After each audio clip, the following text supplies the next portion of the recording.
100% የምትተማመኑበት ሰው አለ አይደል? እኔ ሩታ ላይ ልክ የዛን ያህል 100% ተማምኜባት ነበረ። ምንም አይነት ነገር ለኔ ክፋት አታስብም ወይንም ጓደኞቼ ዙሪያ ላይ ያሉ ሰዎች በሙሉ ብዙ ነገር እያሉኝ በዛ ልክ እኔ ሩታን አምናታለሁ።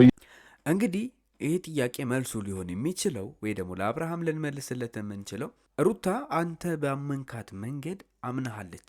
ከዚህ በፊት ሩታ አንተ አብርሃም ሰዎች ስለ አንተ ሲነግሯት በመጀመሪያ አካባቢ እንደው አንተ በቪዲዮ እየቀረስክ ግልጹን እያሳየህ የነበረ ሰዓት ነው እንጂ ሩታ ሁሉ ነገር ትታ ነበረ። አብርሃም ይሄንን አያደርግም ብላ ነበር። ባለቤቴ እንደዚህ አይነት ነገር ውስጥ አይገባም ብላ አምናህ ነበረ። ይሄንን ሳስተውለህ ታውቃለህ ወይ? እውነት አብርሃም አንተ በዚህ ደረጃ ሩታን አምናሃት ከነበረ አንተስ የሩታን የበላኸው እምነት ሩታ እምነትህን በላች። ዛሬ አምናሃት ወደ ትዳር ይመለሳለሁ ስትል እሺ ይህንን አደረገች። አንተስ ሩታ ከዛሬ ነገ ይመጣል ልጁን ያያል የወለደች ሚስቱን አራስ ሆነ ሳይንከባከባት ቀረ ብላ ኢግኖር ሳታደርግህ ትመጣለህ ብላ ስትጠብቅህ የት ነበርክ? እስቲ የነዛን ሰዓቶች አስታውስ። በዚህ ደረጃ ሩታ ላይ ከመፍረድ በፊት አንተ የሰራሃቸው ነገሮችስ ትክክል ነበሩ ወይ? አሁን አንተ ሁል ጊዜ የምታደርገው አንድ ነገር አለው። ጥፋትህን ሁሉ ትደመድምና ሰው ላይ የምትለጥፈው ነገር አለ። ትንሽ ቆይታ አሁን እውነት ሩታ ትክክል ሆና ብትገኝ ሁሉም ፈርዶብህ ነገሮች ሁሉ ጥፋተኝነት ወደ አንተ ቢዞር ጓደኞችህ ላይ ማላከክህ አይቀርም። ጓደኞቹ አሳውሮኝ እንዲያደርገኝ ትላለህ። ውሳኔዎቹን የሆነ ነገር ታደርግና ወደ እነሱ ሁሉ ነገር ታዞራል። ይሄ ነገር ትክክል ነው የአብርሃም። ሰላም ውድ ቤተሰቦቻችን እንዴት ናችሁ? ሁሉ ሰላም፣ ሁሉ መልካም። እኛ በጣም ደህና ነን። ለዚህ ዩቲዩብ ቻናል አዲስ ከሆናችሁ ሰብስክራይብ በማድረግ ቤተሰባነታችሁን ገለጹልን። ይሄን ቪዲዮ እስከ መጨረሻ ተከታተሉት። ይመቻችሁ። እኔ ደግሞ ይሄንን የሩታን ልብ አላውቀውም።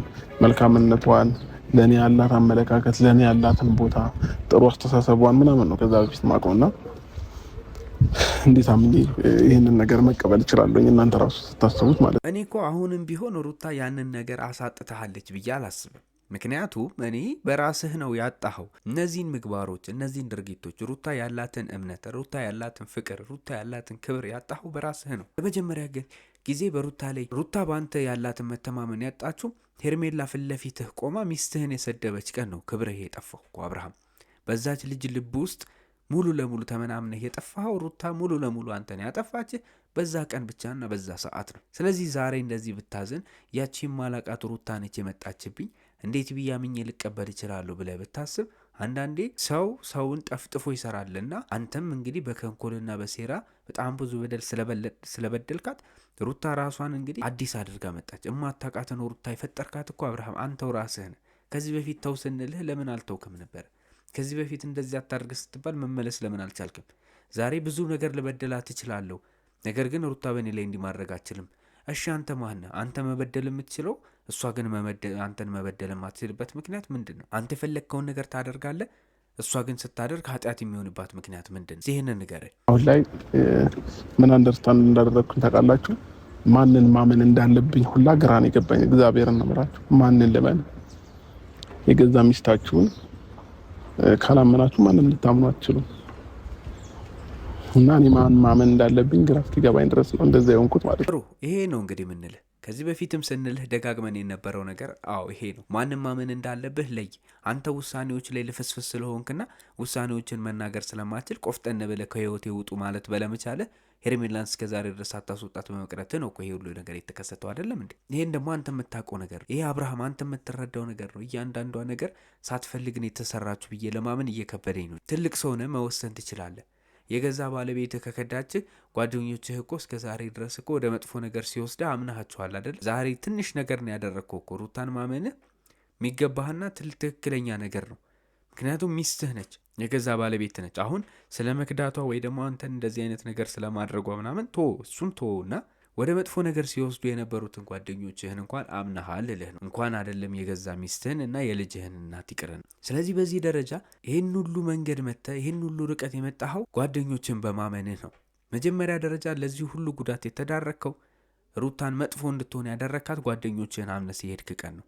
ሩታ ሄርሜላ ኬክ አቅርባለህ ሰርፕራይዝ እያደረገች ከዛ የፍቅር ጥያቄ ስታቀርብልህ ያን የሆኑ ጥለ መሄድ ሲገባ ሚስትና ልጅ እንዳለህ መናገር ሲገባ ያኔ ነው ይሄንን ነገር ጉዳት እንደሚደርስብህ መገመት የነበረብህ። ቤትህ ግቢ ድረስ ወርቅ ገዛሽ በሚል ሰበብ የተጣላችሁ ጊዜ ሄርሜላ ፊት ለፊት ቆማ ሩታን ስትሰድባት ተይ ሚስቴ ናት እኮ ብለህ ብትናገር ኖሮ ያኔ ነበር ይሄ ሁሉ ጉዳት የሚሰማ የሚገባው። ያኔ ተናግረህ ቢሆን ኖሮ ዛሬ ይሄ ሁሉ ነገር ባልተሰማህ ነበር። ይሄ ሁሉ ለቅሶና ሆይ ሆይታ ባልመጣ ነበር። በአንተም በቤተሰቦችም በዙሪያ ባሉ ሰዎች ሁሉ እንደዚህ አይነት ነገር ባልተከሰተ ነበር አብርሃም። ስለዚህ ቀድሞ ነው እንጂ መጥኖ መደቆስ የሚባለው ነገር አንተ ላይ ስላልተሰራ ነው እንጂ ይህንን ብታረግ ግልግል ነበር እኮ። ውስጣችሁ ላይ ያለውን ስሜት ልትገልጹት የምትችሉት በእንባ ነው። ሌላ በምንም ልትገልጹት አትችሉም። እና ማታ ቤት ገብቼ በቃ ራሴን እያሳመንኩት ነገሮችን በእንባ ነው እያሳለፍኳቸው የነበረው ማለት ነውና እኔ አሁን አንተ እንደዚህ በማዘን በመከፋት ወይም ደግሞ እንደዚህ አይነት ነገር ውስጥ በመግባት ደስተኛ ሆኜ አይደለም፣ ወይ ደግሞ የትኛውን ቤተሰቦች ደስተኛ ሆኖ አይደለም። አንተ ተቀጣህ ተጎዳህ የሚባለው ነገር ማንም ሰው ደስ አይለውም። በጣም ብዙ ሰው ደብሮታል። እኛ እንድትቀጥሉ አብራችሁ እንድትሆኑ አብራችሁ እንድትኖሩ ነው ውትወታችን። ነገር ግን አልነገርንህም ወይ ነው ዛሬ ወቃሽ አሉንብህና ግን ከዚህ በፊት እኮ ገና በመጀመሪያዎቹ ጀምሮ ተው ይሄ ነገር አያዋጣም አያዛልቅም እያልን በጣም ስንጎተጉት ስንናገር ነበር። አብርሽ አልሰማህንም። አዳማጭ አጣን። አንተ ነህ እኮ አሁን ልሰማን ያልቻልከው እንጂ ነገሮችን ችላ ብል ምናምን በመሄድህ ነው ይሄ ሁሉ ነገር የተከሰተው እንጂ ጉዳትህ ትናንትናና ከትናንት ወዲያ ያደረግካቸው ነገሮች እኔ ሳስበው ሩታን እንደዚህ ነበር ሲያስለቅሷት የነበሩት። ምናልባት ትክክለኛ የመከዳት ስሜት፣ ሰውን የማጣት ስሜት ወይም ደግሞ የገዛ ሚስትን የገዛ ባልን የማጣት ስሜት አሁን ይገባሃል ብዬ አስባለሁ። ሩታ ይሄን ስሜት ተሰምተዋለች። ይሄ ስሜት ሩታን ተሰምቷታል። ይህን ስሜት ኤክስፒሪየንስ አድርገዋለች። በዚህ ደረጃ አንተ ላይ እንደማጨክን ማንም ያውቃል። ነገር ግን አንተ ያለቀስከው እንባ ሩታም ስታለቅሰው ነበረ። ልጅ በወለደች ጊዜ በዛ በገና ጨቅላ ልጅ ይዛ አራስ በሆነችበት እድሜ ላይ ስታለቅሰው ነበር። አብርሃም እያንዳንዷ ህመም የእሷን ነው እያመጣብህ ያለው። ስንት መከራ አንዴ ላግኝሽና ላውራሽ አሞኛል በጣም ምናምን ነገር ብያት እሺ ብላኛለች። እየመጣች ነውና ምን ብዬ ለሷ ራሱ እንደምመለስላት ግራ ገብቶኛል። ለምን ብዙ ነገር ብላኝ አልቀበል ብያታለሁኝ። ትክክል አይደለም ይሄ መንገድ ትክክል ነው እያለችኝ እኔ አልቀበል ብያታለሁኝና አብርሃም አሁን እንደዚህ አይነት ነገር ውስጥ ከመግባትህና ገና ለገና ነገሮችን አሁን ከሩታ ጋር ስትጣላ እንደለመድከው ሄርሜላ ስር ሄደህ እንደዚህ ከምታደርግ ለምን አትረጋጋም? አው ሰው ያስፈልግሃል። በእርግጥ ችግሩ ምንድን ነው ቤተሰቦቼ? እኔ አብርሃም እጅ ላይ ወይ አብርሃም ዙሪያ ደህና ሰዎች የሉ። የምሬ ነው የምላቸው። ወዳጅ የሚመስሉ ሰዎች በጣም ብዙ ናቸው። እሱ ከሚያደርግላቸው እሱ ከሚውልላቸው ውለታ ከሱ ከሚያገኙት ጥቅም በጣም ከብዙ ነገር አንጻር ወዳጅ የሚመስሉ ሰዎች በጣም ብዙ ናቸው። እውነተኛ ቁስሉን ግን የሚረዳው ሰው የለም። እውነተኛ የእሱን ሀሳብ የሚረዳው ሰው የለም አብርሃምን። ሁሉም ሰው ለራሱ ጥቅም ነው። ሄርሜላ ብትመጣ እሷ ራሷ ፍቅር ስላለባት የራሷን ፍቅር ለማጣጣም ከዛ የተረፈ ነገር ሌላ የለም።